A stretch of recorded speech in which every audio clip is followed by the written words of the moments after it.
কলকাতার Victoria Memorial শহরের অন্যতম এক বিরাট পর্যটন কেন্দ্র। অনেকেই হয়তো জানবেন ভিক্টোরিয়া মেমোরিয়ালের মাথায় সেই পরীর কথা।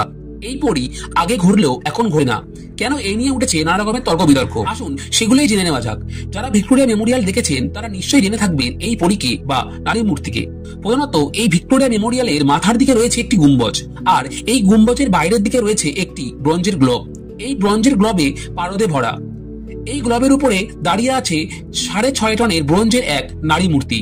জানা যায় 1906 সালের 4 জানুয়ারিতে ভিক্টোরিয়া মেমোরিয়ালের কাজ শুরু হয়। 1921 সালের 28 ডিসেম্বর ভিক্টোরিয়া মেমোরিয়ালের দ্বার খুলে দেওয়া হয়।